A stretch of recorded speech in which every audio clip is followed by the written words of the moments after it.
Everyone, welcome to another edition of the Final Down NFL podcast with me, Jim, Denver Dave, Punk Raider, and special guest Hannah. We're still about NFL. Guys, how are we doing? Strong.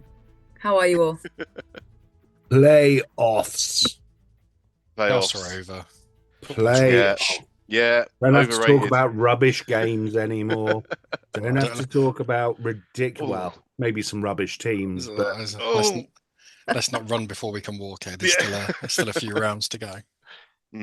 Only 7 games left to go, but we're going to be dealing with the wildcard fallout in this pod, reviewing the 6 games that happened. Some of our teams crashed out unceremoniously in those games, but we're going to go through it in order. So we start with the first game of the weekend, which was the Chargers at the Texans, and I guess we should have known the Chargers were going to charger in the playoffs. Justin Herbert looking to shake off his previous debut playoff choke job, where he blew a 27-0 halftime lead to lose to the Jags. This time he went and turned the ball over with 4 interceptions. All season he'd only thrown 3. In his NFL career, he's never thrown more than 2 in a game as well, so this is quite special. Ladd McConkey showed out once again with 9 catches for 197 yards and the lone touchdown for LA. But even their touchdown ended up tinged with sadness as the extra point was blocked and returned for an extra 2 points for Houston. The Texans will need to lean on their defense and special teams as the offense looks weak yet again. But the play that switched the game has to be that 3rd and 16 with 2:24 left in the first half. Stroud fumbles the snap, but not only manages to pick it up, but then completes a 34-yard pass to Xavier Hutchinson. They would end the drive with a touchdown pass to Nico Collins to take the lead. They would never give up as the Chargers imploded. The final score here was the Chargers 12, Texans 32. CJ Stroud should have been flagged for that. It was that good. Just that. I don't put. Sorry to peek early. I don't put this on Justin Herbert. I know he threw 4 interceptions. One of those doesn't count because it was a tipped the Disney pass. one. Yeah, and the other one doesn't count because they were so far down. I think it was 32-12 down. The final one, the 4th one. It was the one to Stingley. 32-12, and it's like, okay, he has to go for it. So really, we're looking at a 2 interception game, and his offensive line was woeful, which is a surprise because it's kind of what you expect a Harbaugh offensive line to be, brilliantly strong, and it has been all season. The first one was interception. It was a great play for the defensive back that ended up being a punt. So that didn't cost him. It didn't cost him any points. It was just punted away. The second interception, totally on Herbert. Pick 6. Totally on Herbert. You can't defend it. It was over. I think it went over Ladd McConkey's head. Went for a pick 6. And I think part of the problem for that was when he threw it in this game, every single pass was a gunned throw. It was kind of like watching. I can't remember his quarterback's name now. Played for the Panthers. Cam Newton. Cam Newton. There we go. Told you I've just got in. My brain's a bit scatty. It was like watching Cam Newton. Every single pass was an absolute cannon, and it just needed to be a touch pass, and he probably would have got a first down. Instead, it went over his head and back for his pick 6, and that was the start of the downfall. So I don't think 2 of them you can put on him, and he was under so much pressure from Hunter and Anderson either side. In the series after the Disley interception, he was sacked twice and ended up throwing it on 3rd and 26. And they're 17 points down. But on the next play, it was he throws it to the 6-yard line to Ladd McConkey, who takes it home for a touchdown. So he made plays and had players around him who were making plays, but he was constantly under pressure. I, for one, didn't see this coming. No. I had the Chargers to win. Yeah, so did I. But that Texans defense played with just fury and anger, and it was almost like they'd read all their bulletin board headlines and got themselves ridiculously pumped up because they've been limp for at least a month. That Texans defense has been woeful. But yeah, they certainly put a hurting on Mr. Herbert. The other thing as well, Ladd McConkey set a playoff record here of 197 receiving yards. Justin Herbert played a part in that too. It's not all on Ladd McConkey. I don't think it's that bad a performance by Herbert in all honesty. Herbert was not good by his standards. No, I agree. But I think the Chargers as a whole, defensively apart, I think their defense played pretty well, especially in the first half. But I think for me, the biggest thing was the fact that the offensive line, no matter what they did, could not get to grips with that pass rush. Throughout the game. It was just absolutely ridiculous how often Anderson was living in the backfield. Um, yeah, for whatever reason, the game plan they put in place didn't work. Yes, people are going to blame Herbert because he's the quarterback, and guess what? He'll get the most praise when they win. He'll get the most flack when they lose. He Does will it when he make him throws a four bad four quarterback? No, interceptions. it doesn't. Does it put a little bit of a monkey on his back because he hasn't won a playoff game yet? Possibly, but his time will come. There are plenty of quarterbacks that don't win their first couple of games. I think the Chargers as well have been like they've been better all season than I've given them credit for. Like list on the week 18, I was listening to watching the game and listening to all the different stat lines and stuff, and they've been sneaky good. And I just think that I just think for certain teams, the mental games of a playoff just come in and mess them up, basically. They also signed Ezekiel Elliott, right? Yeah, yeah.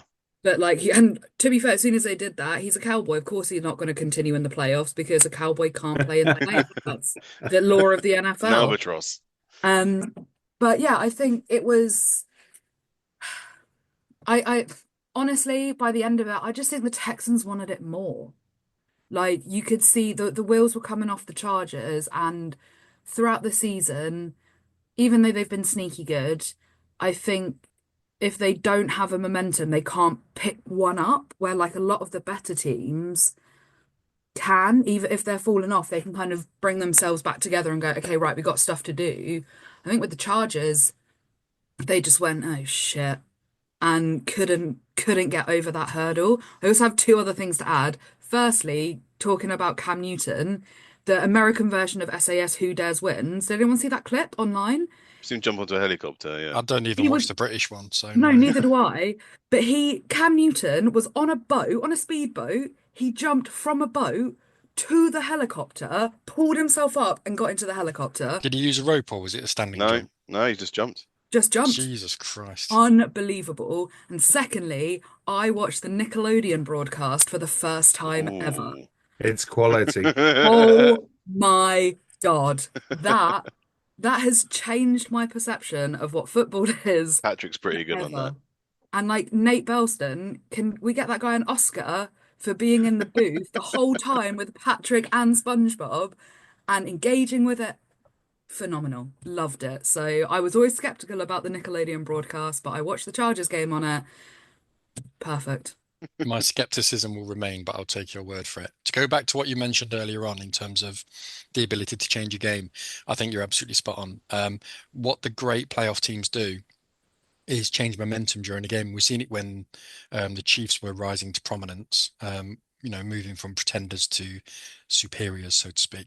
There were a couple of games. There was a game against Deshaun Watson's Texans when they were like 24 points down, and they just completely changed momentum and absolutely just rocked up back and ended up winning by 10 points. We saw Brady's Patriots do it. We saw Brady's Bucks do it a couple of times as well. Yeah. And I think that's one of the problems with a lot of the teams in the Wildcard round. Broncos, Steelers, Chargers. You can't change momentum once it starts to swing against you, and it's just the nature of a good playoff team against I don't want to say a rookie playoff team, but you get what I mean. I mean, just to pick up on that's an interesting thought because actually, for the first majority of the first half, the first 27 minutes or so, the Chargers were on top. They were moving the ball down the field. The defense was stifling everything that the Texans were trying to do. They just couldn't push it into the end zone. So, obviously they ended up with a 6-0 lead. Then there's a play that we might discuss later that completely swings the momentum round at the end of the half. And the Chargers never got it back. Even going into halftime, they just never, ever managed to make the adjustments that would allow Herbert enough time to do it. The other thing I think this highlights is that yes, McConkey's great, but you need a few more weapons. He hasn't really got. You never really saw those Chargers receivers creating opportunity for Herbert to be able to hit them. So no one had more than 2 catches outside of Lad McConkey, and Quentin Johnson had no catches on 5 targets. I mean, we've called him Stone Hands for years. He needs to be replaced by someone better, which I think is going to happen. And if you think about the Chargers, it's their first year under Harbaugh. Oh, it's a year one It's been a rebuild. great year for them. Mm. You know, they've really moved up. Was it 6 wins they had last year? 11 this year. The thing is, So yeah, I they're agree. ahead of the curve. I Mm. agree, but they got 6 wins last year. If they'd have had a half competent coach last year, they'd have got 8. So yes, they All did right. massively underachieve last year, in fairness. But no, I take what you're saying as gospel. So yeah, I agree with you. But As no, you more should. power As you to the should. Texans because it completely took me by surprise, especially after Yeah. watching the first half as well. We underestimate just how good that defense is on every level, Absolutely. basically. I don't. I think the defense has been as talented as it has been for the stretch. Just the offense has been pants. Oh, Well, mate, you I picked don't the I know. must Chargers, mate. They I, got I So must absolutely say in spanked by the Ravens. for fantasy, I have been furious all season at Siege because we Don't all talk know to me from about being furious at my fantasy. my previous love for CJ Stroud, which still continues, albeit stressful. And then he just like comes into the playoff game when I'm no longer playing fantasy, and he's like, "Oh, Hannah, get you points. Don't worry about it." Come on, man. yeah. But yeah, I was excited. I always forget how young that team is. I think we even said it last, like in his first season, he doesn't play like a rookie. And I think, because they made the playoff. Did they make the playoffs last year? Yeah. The wild Yeah, card? Yeah. They won the wild card game. They won the wild they card game. lost to the Ravens in the divisional, didn't they? They Yeah. did. Oh my gosh. So yeah, you can't take for granted as well being going to the playoffs back to back years, especially that young in your career, and seeing how it goes. So, and they don't Mhm. really have, I think everyone was shocked that they made it into the playoffs. So they were just like, cool, let's have fun. Let's go. Yeah. Yeah. Let's move on to the next game then. That was the Steelers at the Ravens. So it turns out that going into the playoffs with a 4-game losing streak is not a great plan for motivation. The Mm. Steelers did what they've done the last 5 times in the playoffs, and that was concede many points in the first half, leaving a win out of reach before you can blink. This time it was the Ravens that got the easy matchup. Tomlin and Arthur Smith stuck with Russell Wilson throughout.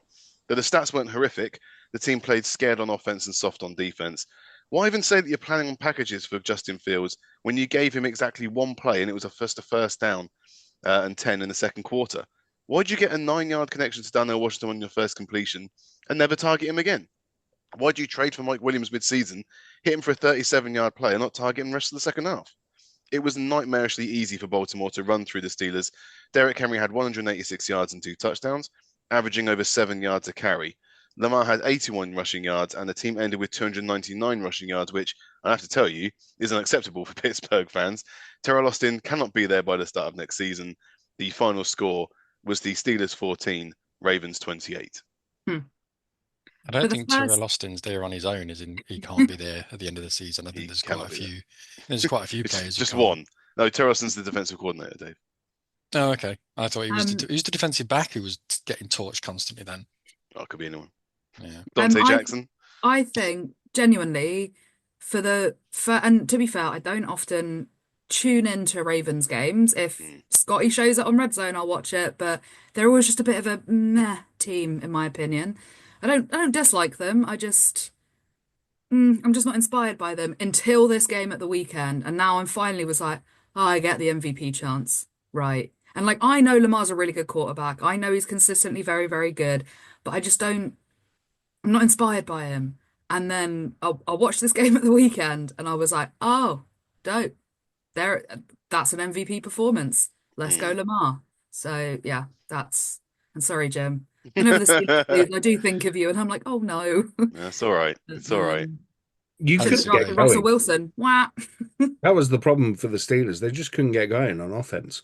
Took you till halfway through the third quarter to even pass the 50-yard line. Yeah. You can't do that in a playoff game when the Ravens have come out firing and smashing the ball down your throat. Every single drive was long, it was sustained, it was nasty, it was everything that you would expect as a Steelers fan, your Steelers to be, was exactly what the Ravens were. Yeah, yeah. I suppose the question here comes more around where do you go from here? Is it the player's fault? Is it the coach's fault? Is it the quarterback's fault? You've got a bit of a dilemma now in that do you bring in a completely new quarterback? Do you keep Fields? Do you lose Wilson? So I think the Steelers have got some real tough decisions to make before the off season Do you bring in a completely new or the coach? draft. Do you bring in a completely new coach? That's another possibility. Yeah. The thing is, when Baltimore are running the ball at an average of 7 yards, you're second and short every single time, which opens Yeah. the playbook up considerably. Because if you miss that, you got a third and short, and guess what? You're averaging 7 yards a run, so you're able to convert it, and it's going to be incredibly difficult to live with that on offense. And I think the Ravens, I'm not going to say they slowed down because I didn't think they did, but they ran the clock out and basically said, look, we've done a job, we're going to be out, done. And I think it's incredibly difficult. And the reason I mentioned about the head coach, it was his decision to swap from Fields to Wilson. Yeah. And a lot of people were saying no. And for a couple of games, it looked like the right decision. But for the past month, it's looked like a terrible decision. Um, and if the Pittsburgh Steelers trade him, you could probably get, a first and a second, maybe. I know certain Dallas Cowboys would be willing to play that. Hmm. Tomlin is still worth draft picks, and then go for someone who's young and offensive. Every single season, Jim, we're talking about, game planning being an issue. Obviously, it was on defense this year. Offensively, you started this section by saying, why didn't we do this on offense? Why didn't we do that on offense? Why didn't we do this on offense? Hmm. And obviously, the Matt Canada effect last year, again, we're talking about coaching, but coaching always starts at the top, always. So is it time? Probably not, but it's worth asking the question. Well, there's been 3 coordinators now on offense that have done basically the same thing. And so you have to wonder what exactly is the common thread here, because it's clearly not the offensive coordinator. So something is coming down from higher up to say, run this kind of play. I want this play. I want this play. And if you start this game with Justin Fields, I still Yeah. don't think you win, but it gives you more of a chance. I mean, Russell was terrible. You talk about the stats not being horrific. No, but the plays were. And it was frustrating because you feel like the Steelers are better than this. The They're a worst 10-win bit, I team mean, I again. think the play that kind of summed it up, I think it was our third punt, and we went to 4th and 1 or 4th and inches, and we punted it. Yeah. And we've said multiple times this year, against the Ravens, you have to try and score in every drive. You can't allow them another go at you without going for it. And so just playing scared, not targeting the right people, not doing anything out of the ordinary. Why would you tease using Fields and not bother using him at all? We're not going to carry on with Russell Wilson. All the talk is now that he's going to obviously go, which is fine by me. We are well documented my thoughts on Russell Wilson. I wanted Fields to have a go. I thought maybe the second half, it was 21-0 at half time. Why don't you switch over to Fields for a drive or two and see what you can do? No, couldn't be bothered. Thing of, plan A is to go with Russ and do the standard game plan, and plan B is to double down on plan A? Yeah, sounds like it. I didn't see anything change. Well, it didn't. It didn't. So there we go. Again, it got what was one moon ball to Van Jefferson. It was. I think again we're getting kind of stuck on the Steelers here, but I think again we have to praise the Ravens. We have to praise the Ravens for the way they played as well. Yeah. Obviously we're going to get stuck on the Steelers because it's close to your heart, Jim. But yeah, it wasn't just that the Steelers were bad. The Ravens were very, very good. Yeah. Yes. They, when you've got Derrick Henry, it's just another level of battering that you can do. And the fact they played without Zay Flowers as well, and yet likely stepped up and got yards. Everyone that stepped on that pitch for the Ravens looked like they wanted to fight. Looked like they were expecting the Steelers to really kind of test them, very much like the first game that you had this season. And it just never happened from the Steelers. And so because of that, the Ravens were able to jump out early and then just protect the lead more than anything else. And then that's where you get the clock management come in. If you've got Lamar and Henry running at you the whole time, Justice Hill taking swing passes out the backfield, it's very easy for them to control the clock. It'll be very interesting to see what the Ravens can do against an offense that can move the ball, because I'm still not entirely convinced that defense is as good as they think they are. But it'll take an offense better than the one that they had against them on Saturday to find that out. But I think one of the reasons that Baltimore don't get enough credit, and I don't think they should on this occasion, is just because it was down to ruthless efficiency. That's what it was. They came in, did the job, and left. And let's not forget what they are. They've got the best running quarterback in the league, possibly that the league's ever seen. They've got the best fullback in the league. in terms of blocking. They've got one of the best blocking offensive lines in the league, and they've got one of the best running backs in the league. They're built to run. And that's what they did. They came in, did the job, left. Done. You know what? I appreciate that efficiency. Yeah, I do as well. Let's move on. Efficiency is exactly what you want from your team. Yeah. Don't let teams hang around. Get it done. Get it dusted. Get off the field. Talking of ruthless efficiency, are we going to talk about the Bills now? Yeah, on to game 3. Let's do Denver at Buffalo. Some games make you feel better, don't they? Despite the fast start for the Broncos, where rookie Bo Nix managed to find a deep shot to his college teammate Troy Franklin to give Denver the lead, the final 57 minutes and 36 seconds were allowed to be played. Classic favoritism by the refs, if you ask me. Basically gifting the Bills the opportunity to score 31 unanswered points. Running back James Cook racked up 120 rushing yards and a touchdown. Ty Johnson and Curtis Samuel got scores too, as Josh Allen kept it clean and didn't seem to get out of second gear. Final score was the Broncos 7, Bills 31. I think this is a signal of how far the Broncos have come in the fact that we're in the playoffs, but it's also a signal of how far we have to go. I think there were humongous amounts of positives in this season and this game, but unforced errors, unforced penalties, and I don't want to repeat myself, but ruthless efficiency. The Bills came in, did the job, and left. And that's all they needed to do. And it's one team. I mean, it's the 7th seed against the 2nd seed. When you hold the ball for 41 minutes and 43 seconds, it is very difficult for the other team to get enough points.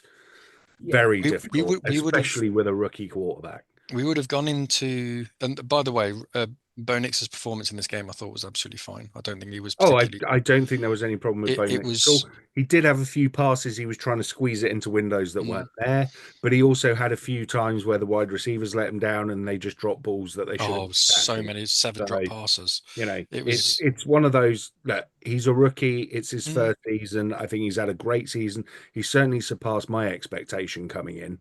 I honestly thought coming in this season you'd be a 6-7 win team. I didn't have you making the playoffs at all. I did.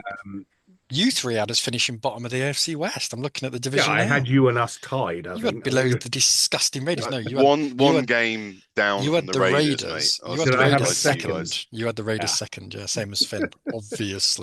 Obviously. I remember coming in doing the rookie rundown.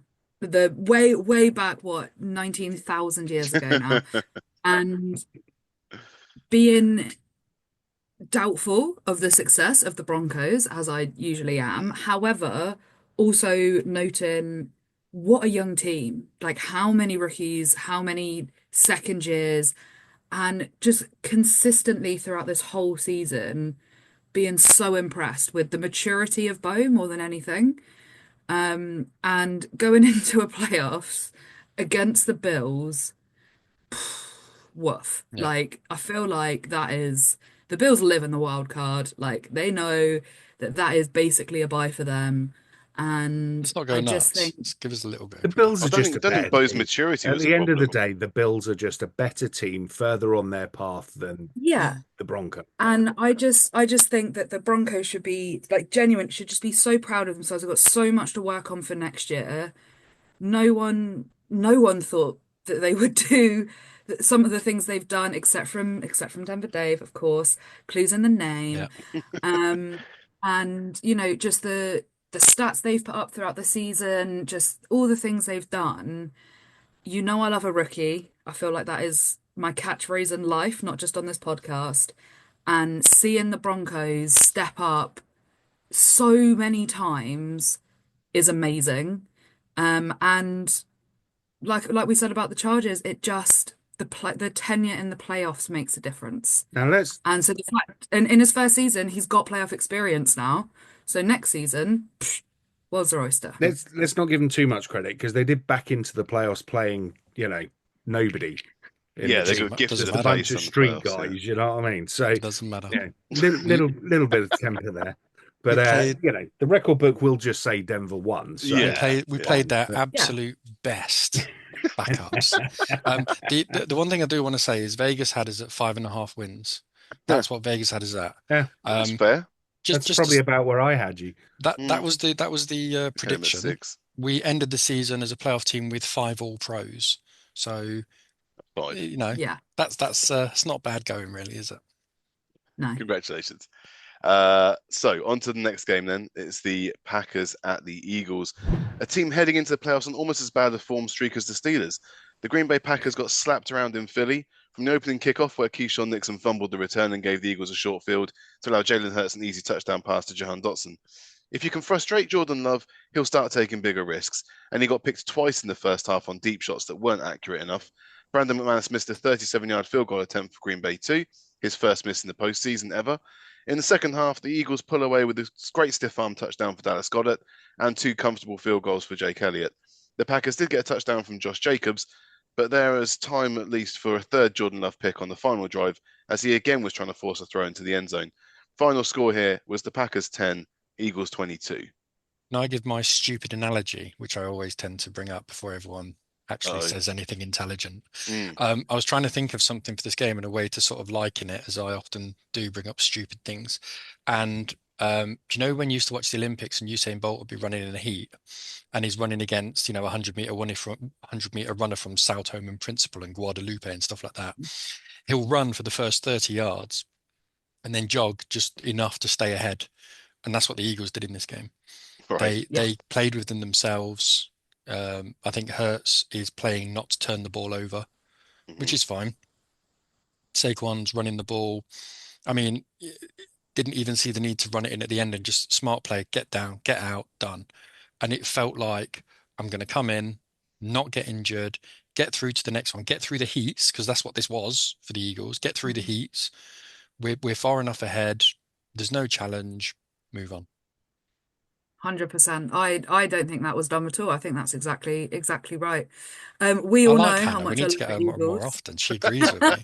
Well, with how many bye weeks Finn has, and if Hannah can free up her schedule. This is true. I keep asking them. Hey, move it to not a Wednesday, and Wednesday's usually my day in the office. I'm not usually home Okay. until like 9, 10 at night. So just keep that in mind for next season. Logging that. I love the Eagles. We all know this. I love my Green Bird teams. I watched it with my best friend who is a devout Eagles fan, and in classic Eagles fandom way, You threw a just spent battery at the TV. yeah, just spent the whole game just furious. And I was there just like, you can't be furious at your team playing intelligently. Like, obviously I love it when, games are explosive and all the crazy things happen. We want to talk about efficiency and teamwork and respect for the game. Saquon was interviewed afterwards because obviously everyone was like, you had an open field. What are you doing? And he was like, running out the clock. What if I tweak something? What if they get back on offense and injure one of our defensive players? Because you could just see how rattled Green Bay were and they were just like out for it. And I think it was the most intelligent I've seen in a playoff game in a really long time. Saquon's proved the whole season in Philly that he's about the team. It's not about him. It's not about him racking up the stats and doing all that. He is a team player. I loved this game. And there was that little bit where Saquon was on the floor and Jalen like put his hand on his shoulder and stepped to like the 6'4" defensive guy, and then his whole O-line swarmed around him to protect him. I think that just sums up Philly, that little bit. The Goddard touchdown as well with the stiff arm, like the turning catch. Man, Philly are the guys. It's happening. I love it. I'm so excited. And Dark horses. that's it. Philly needs to be just a little bit careful with Jalen Hurts. Now, he looked very rusty. Obviously, he's been out a couple of last few weeks just with his concussion. And this looked like a not the rust off type game. I hope that's all it is, and he's not playing hurt at all. But there was a reason they were running the ball as much as they were and stuffing it down the Green Bay throats. Having said that, the defense, as has been happening since their bye week in like week 6 or something, absolutely phenomenal. They completely stuffed Josh Jacobs in the first half and said, no, Jordan Love, you're the one that's going to have to beat us. And of course, as we all know, Jordan Love can't deal with that pressure and just throws picks here, there, and everywhere.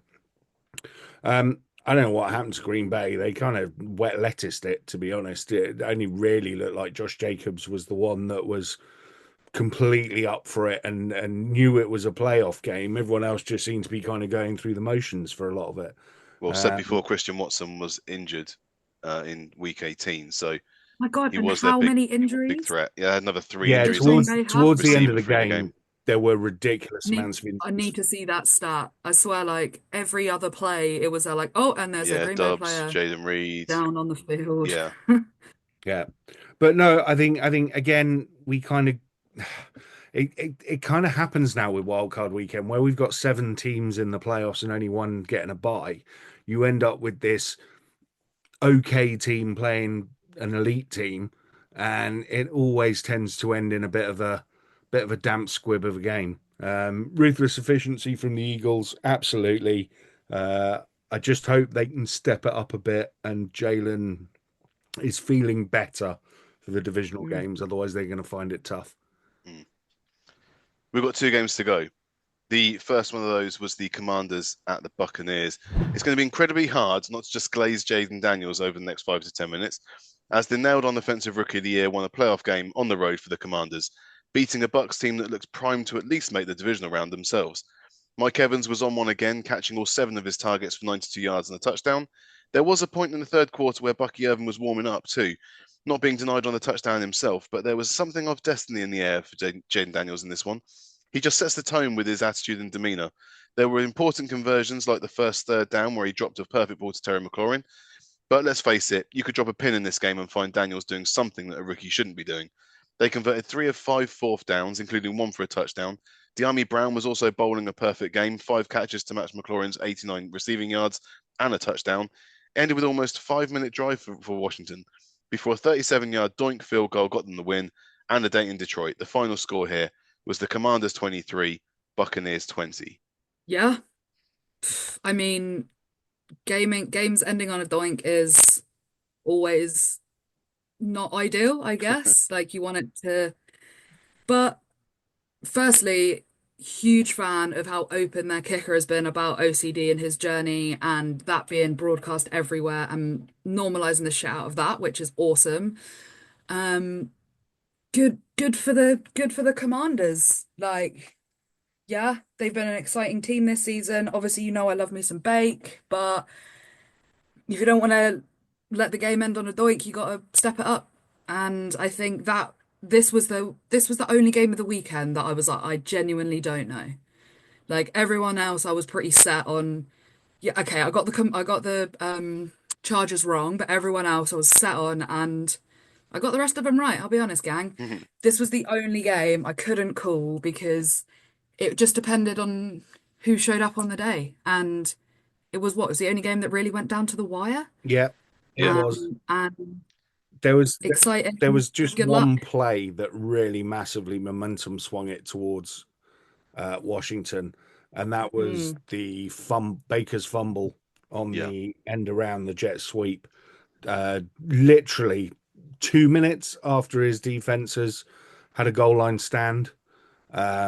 That completely and utterly turned the game on its head because up to that point, it looked and it felt and like the Buccaneers were just going to keep doing what they were doing and just keeping their noses in front. You know, if they were allowing a score from the Commanders, then they'd go down and score themselves. And it just that one play just completely and utterly shook everything up, and it almost gave the Commanders a belief that they were able to go and win it. And then how clutch is Jaden Daniels with that last drive? I mean, we're sitting there going, "Don't worry about it, Herbert, this, that, and the other." Actually, you know, I mean, you could learn a thing or two from young Mr. Daniels because he was absolutely phenomenal. The way he looked after the ball, his decision making. I love this game. I thought this game was 2 really well, evenly matched teams coming together and having a proper game of football. Yeah. Brutally honestly, I didn't care who won. Yeah. It was just a You're an ex-Commanders really fan. good game of football. Sorry? Just a few weeks ago, you were a Commanders fan. Yeah, but that was then. This is now. I was just enjoying some Yeah. playoff football. Your Yeah, lack of after loyalty all is the other games have disgusting. been blowouts, What do you pretty expect? much, Yeah. or just ruthlessly aggressive, controlled games. This was a proper playoff game of football. Hmm. I think it felt like whoever had the ball last was going to Yeah, win. That's what exactly the that. whole game, that's what it felt like, and that's what it ended up being. Obviously I'm gutted for Baker, but he'll bounce back, and the Commanders just you're so right, Punk. Like that little fuffle, and then that just gave him back and like, hang on, we're actually we're in the playoffs. Shall we go to the next round and face the Lions? Oh.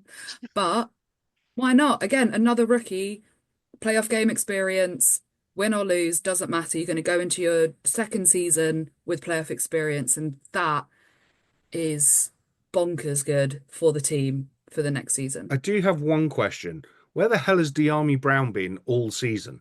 Because He's been apart from around. the last couple of weeks, he's not been involved at all. And now all of a sudden he's getting like, 7, 8, 9 catches for 90 yards and a touchdown. No. I, Well, he's got to I, step up. yeah, the only thing I would say this was and was the best game of the weekend by a far margin. I think I think this sets the tone because what we've seen is several rookies come into the league. I'm going to discount JJ McCarthy. And I'm also going to discount Caleb Williams a little bit because he's gone into a fast situation at the Bears. And I think Jaden Daniels would have failed at the Bears this season. I think Tom Brady in his prime would have failed at the Bears this season. It was a mess. So what you've got is two older quarterbacks, both 24 years old, coming into a team with competent coaching.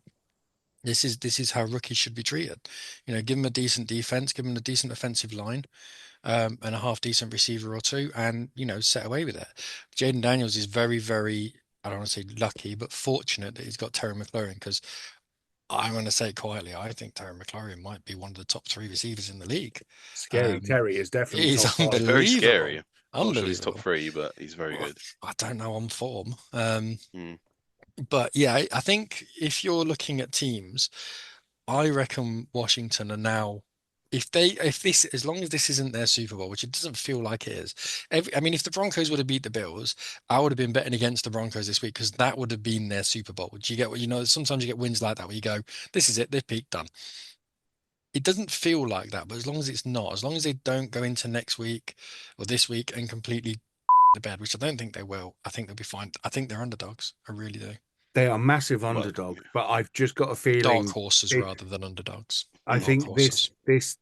this Commanders team for me feels like the Texans team last season yeah. in that they have maximized their potential. This is as far as they're going to go, but they will go out on their sword and carried out on their shield. Well, let's on not do the Valhalla, preview pod because- just yet. We're going to just do No, the no, review. but We're all excited. this is the thing between Wildcard weekend and the divisional playoff weekend is that you suddenly get the two number 1 seeds come in who are, in theory, the best teams in football. And so when you get an upset win, I think the Buccaneers are probably slight favorites being at home and having a bit more experience in playoffs with, obviously Evans and Baker and Vita Vea and so on and so forth. So, to me, it feels like the upstart Commanders are the ones that are, they can give you a snotty nose and they'll beat teams that are of equal stature to them, but can they really step up?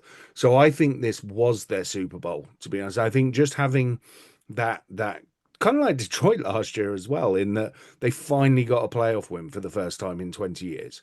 And just getting that monkey off their back, I think is a huge deal for them. Now, look, they're going to end up going to a number 1 seed next week. Great. They're going to have a great time with it. They can completely open the playbook and no one will care if they lose because they're expected to lose. So, I think all round, if the Commanders do go out, they've had a fantastic season. If they carry on, they're seriously going to be bloodying noses because no one will expect it. Just wanted to let you know that De'Army Brown's only touchdown this season came in week 5 against the Browns. There we go. So it's been quite quiet until last Sunday. One final game then to do. and that was the Minnesota Vikings at the LA Rams. How to lose $100 million in 2 weeks? Ask Sam Darnold, who is poised to have his pick of a handful of offers for next season. He had the Vikings at 14-2 with the number 1 seed in his hands, but the second loss to the Lions last week set him up for a second loss to the season to the Rams this week. While Darnold was shaky, Matt Stafford was going 10 for 10 in his first 10 passes, hitting Kyren Williams for a touchdown on the opening drive. Of course, the Rams were gifted a call as dodgy as the tuck rule when a fumble 6 was called back for the Vikings as the refs decided that Stafford maybe threw the ball as he fell out forwards under pressure. The decision sealed the tone for the rest of the game as the Rams destroyed the Vikings O-line that never recovered from Christian Darrisaw's injury, if we're being honest. Darnold, never the most mobile of quarterbacks, seemed to be sacked on every drive to kill momentum. He ended up with 9 sacks and the most sack yards in playoff history. Rams move on to a date with the Eagles, and Vikings have some very tough decisions to make over the offseason. The final score was the Vikings 9, Rams 27. See, I don't think they do have difficult decisions to make, I right? agree. They came into this season and were like, wow, we got Sam Darnold, let's try and play some football, I guess. Absolutely blew everyone away. Only lost to the Lions and to the Rams. They're the only losses they've had this season. So the number one seed and the Rams, who they played in the playoffs. I think even Sam Darnold was shocked about how well he did. He's not built for under pressure. Yeah. No, he's not built for pressure. He's never played in a team before, and please correct me if I'm wrong, where he's risen to the pressure and he's done well under pressure because he never has. No. So I think the fact that the Vikings ended this season so well, good for them. I expected them to lose this weekend because the pressure. Rams have obviously got the playoff tenure. I think I'm salty about the Rams because it was like a game and a half difference between it being them and us. Yeah. Whatever. Yeah. Fine. But I just think that the Vikings shouldn't come out of this feeling defeated. I think they need to come out of this loss and go, that was shit, guys. Let's go. Because they're building, they've got, they will have to make some decisions. Jefferson has made it clear about whatever his diva-ish thing is going to be. Fine. But they are a strong team. JJ McCarthy? JJ McCarthy, yeah. Thank you. He'll probably come back in 25. Okay, cool. See, Sam Darnold's kept it warm for them. I think the loss that they were given is a poor reflection on who they've been as a team this whole season. But I think it was a deserved loss, and they shouldn't use it as oh my God, crisis mode. They should use it as we finished this thing 14 and whatever, lost to, a very recent Super Bowl winning team, because they've not changed that much since their Super Bowl win 2-3 years ago, whenever it was. And back to the drawing board, let's see what we got. I think no one expected the Vikings to do that good, especially the Vikings. They did well. They ended on a couple of lows, but that's football. And this is very positive. I'm not expecting this at all. Sorry. You invite me on the podcast, you're going to get positivity. No, unless, we're talking about selected teams I knew we would talk about this week because they didn't make the playoffs. Sorry, Aaron Rodgers, loser. If you want negativity to balance out the positivity, I'm your man. Go, Dave. I am a big fan of the coaching in Minnesota, but I think, and I say the coaching because I'm talking both sides of the ball. O'Connell got it wrong. You're asking Sam Darnold to throw it 40 times in a wildcard game. Ridiculous. I'm sorry. You've got Aaron Jones, who's had a really good season, and just run the ball. It's not difficult. And I'm sorry, Brian Flores, he dropped the bomb on this game. Stop blitzing. That's all you have to do. Stop blitzing. He's blitzing against Sam Darnold. Against Matt Stafford, one of the best quarterbacks against the blitz in the game. And he's thrown to Puka Nakuru and Cooper Kupp, two guys who get open instantly. It was easy. It was easy. And it was easy because of the way that the Vikings played. And I think it put, once you abandon the run so early on, and you get a lead put on you, it becomes really, really difficult to overturn that. The Rams scored 24 points at halftime. They came out in the second half 24-3 down. How'd you Yeah. run the ball in the second half because of that? You abandoned the run earlier on and you can't get back on that train once it's left. It's a coaching issue more than it is a quarterback issue. You put your quarterback in a really, really, really deep hole because all that happens is the Rams just go soft coverage. Go hard coverage and say we're going to take a man out the box because we know you're not going to run it, and it makes it impossible for Donald. Really hard game, really I think hard. you're right. I think the Vikings' performance was probably the worst performance of the weekend. Mm, I think the coaches got it horribly wrong. mm, I think Sam Darnold, he looked like a deer in the headlights. He didn't know what was being asked of him. He certainly couldn't do what was being asked of him. Um, Having said that, I think the Rams' defense were phenomenal. I think they called it exactly right. If you go back and listen to a podcast, I can't remember exactly when it is, but about 4 or 5 weeks ago, when the Rams are third in the NFC West, I literally said, if the Rams sneak in at the playoffs, you need to watch out because they know what they're doing. And it's proven that way. McVay and his coaching staff know how to win in these games. They've got a quarterback who just doesn't get flustered and can put the ball wherever it needs to be. They've got a running game. They've got a defense that, 9 sacks. Are you taking the mick? This is the playoffs. You don't get 9 sacks in the playoffs. That's Well, the unheard of. the reason he was having to get 9 sacks because they were constantly running the ball and they Yeah, needed a bull rush. absolutely. And It's and ridiculous. why Minnesota got away? Alongside Aaron Jones, they've got Cam Akers. You don't think Cam Akers wants to run the ball down the Rams' throat for letting him go? Hmm. But he I is mean, rubbish what though. are you doing? Yeah, but even so, motivation. Yeah. He had the motivation to go and do something.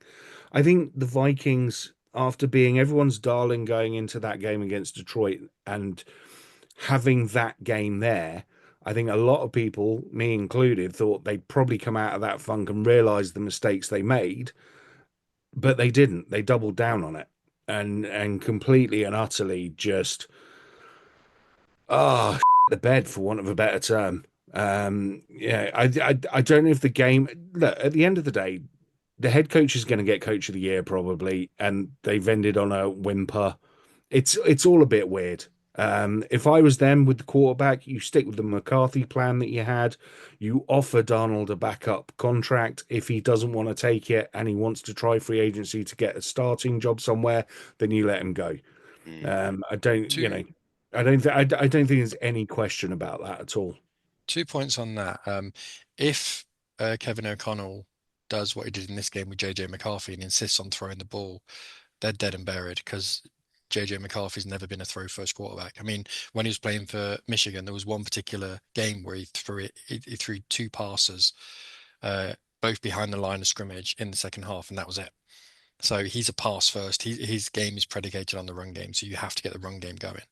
And to pick up what you said at the beginning, Jim, I'm not sure Sam Donald has lost that much money. Yes, I understand what you're saying in terms of, him now not going to be able to demand the salaries that he wants. But there's two quarterbacks at the top of the next draft who I'm not bought on. I don't think a lot of Well, no. GMs are necessarily bought on.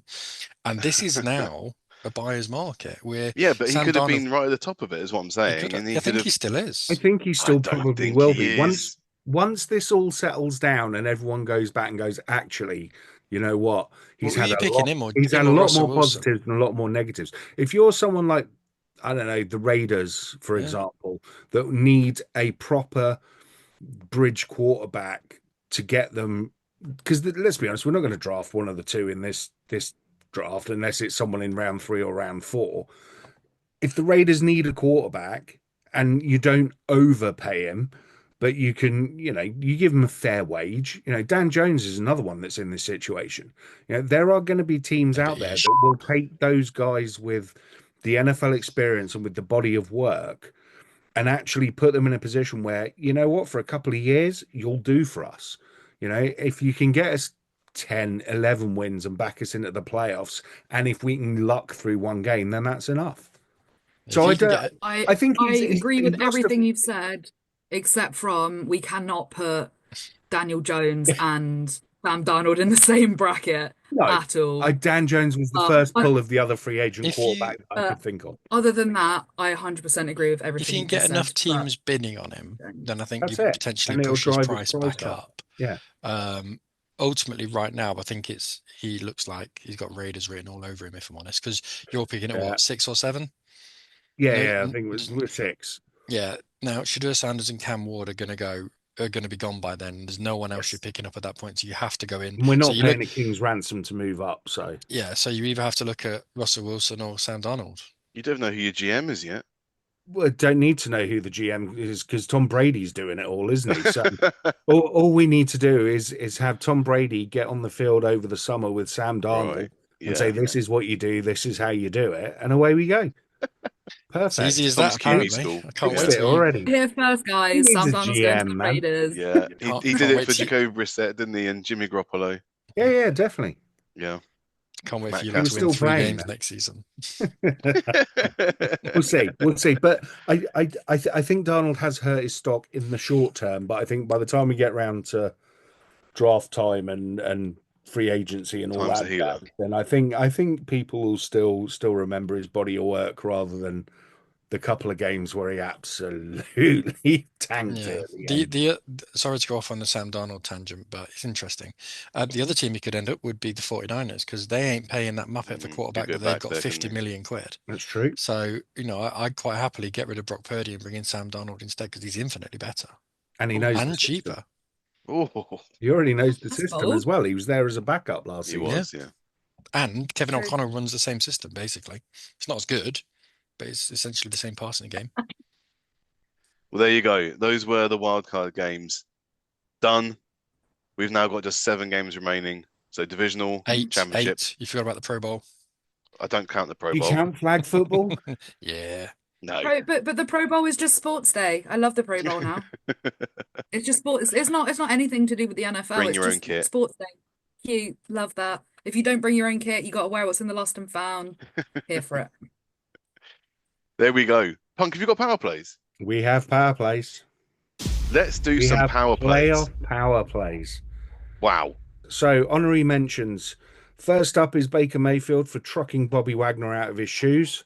I did love to see that. Baker has turned into quite the power runner recently. Yeah, I don't quite know where that's come from, but loving it. Houston's 2-point extra point return. Haven't seen one of them in a long time. Thought it was fantastically well done. Not quite sure what the Chargers. Who was it? Was it the hold of the kicker? Whoever it was that was trying to knock the ball past the line of scrimmage and couldn't manage to move it 4 yards. Yeah. If Not quite you sure listen what to the they were media, doing. it'll probably still end up being Justin Herbert's fault somehow. It's true. And then defended finally, Justin in the Herbert at all honorary costs. mentions, we're going to have the entire Rams defense. 9 sacks and 4 interceptions in a playoff game is just ridiculous. Mhm. So, big round of applause there. Right, on to the power plays. So the Texans have been struggling to get anything going against a Charger defense, pitching a shutout. And with 2:26 remaining in the half, they're stuck at their own 18 with a 3rd and 16. They need a spark, anything to shift momentum, and it happened. Stroud fumbled the snap, but instead of falling on the ball, he manages to scoop it back up at the 5-yard line. He rolls right while the defensive line chases him down. As he gets to the sideline, having cleverly kept his eyes downfield, Stroud is about to be tackled, but notices Nico Collins streaking across the middle of the field at the 45, so he launches the ball. Collins makes the catch and drives his way to midfield before being tackled, in the process sparking the Texans' offense into life. Did the Texans have better plays than this? Yes, but that's the one that got them going. Mentioned it a little bit earlier. Again, the Texans were dead and buried. They weren't doing anything in that first half at all until the broken play. And then all of a sudden it was like the shackles came off, the veil lifted, and they suddenly play offense again. So that one's in. Right, next one. After taking a direct snap midway through the first quarter, King Henry takes off over the left tackle. He breaks an arm tackle from Alex Highsmith and continues on his merry way. He jukes Dante Jackson and accelerates as he passes the 30-yard line. Minkah Fitzpatrick, the celebrated safety, has the angle on him to make the tackle, but Henry shows nothing but violent disrespect as he just swats Fitzpatrick round the ear to the floor before being finally tackled at the Steelers' 14-yard line. Nasty, violent. There aren't any other superlatives needed for Henry, who at the start of the season people were questioning if he'd lost a yard of pace. Not That was at me. all. Derrick Henry may just be the most violent runner the NFL has ever seen. I hoped you'd lost Ooh, a yard of pace. including Adrian Peterson. Maybe. Ray Rice. Maybe. I mean, Easy. different eras, isn't it? I mean, Adrian Peterson was still allowed to put his head down and bury it into people, whereas Derrick's got to live with these softer rules, shall we say. Mm. Right. In a limper than a wet biscuit showing, one man stood out for Green Bay. Down 16-3 at the end of the third quarter, Josh Jacobs raged against the dying of the light and took his frustration out on the Eagles' defense. On 2nd and 10 from the Eagles' 32, he takes the handoff and heads right, slipping a tackle before turning upfield. He accelerates past the linebackers, and as he passes the 22, Oren Burke gets a hand on him and hangs on, and hangs on, and hangs on. But all he's got is Jacobs' undershirt. Losing his grip at the 15, Jacobs keeps going and smashes through Cooper DeJean before CJ Gardner-Johnson and Quinion Mitchell finally drag him down about 2 inches from the goal line.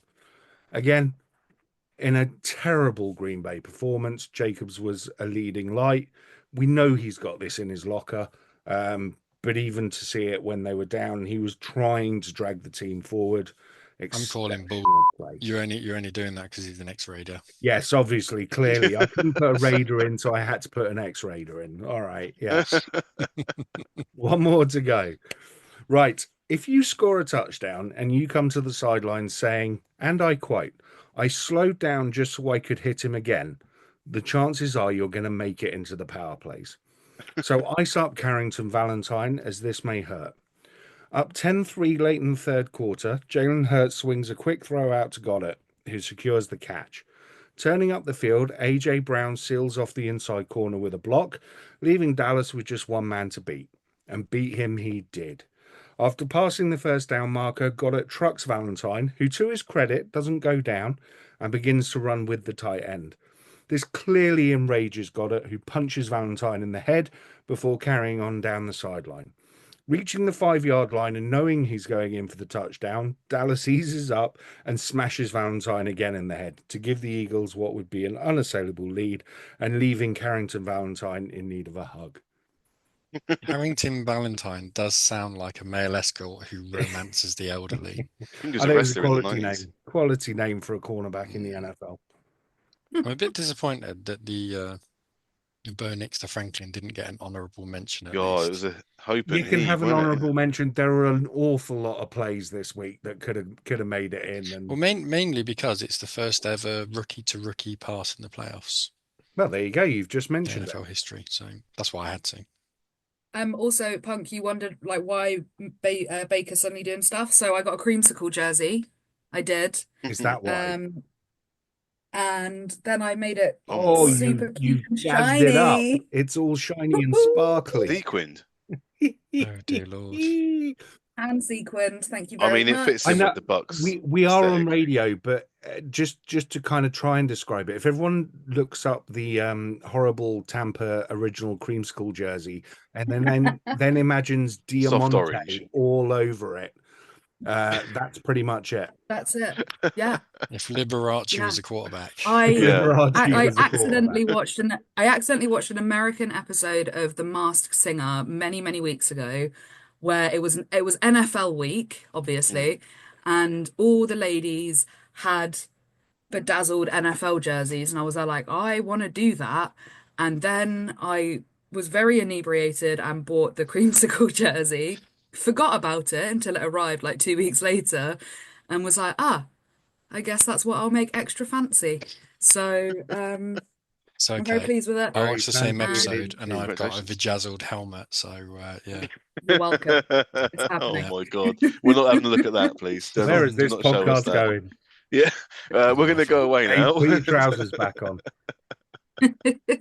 We'll be back to preview the divisional round of the playoffs. Until then, make sure you check us out on social media. Check us out at patreon.com/finaldown. Sign up there for free and to get a notification of our drops. Until next week, though, I've been Jim. That's been Punk Radio. That's been Dave. That's been Hannah. And thank you very much for listening.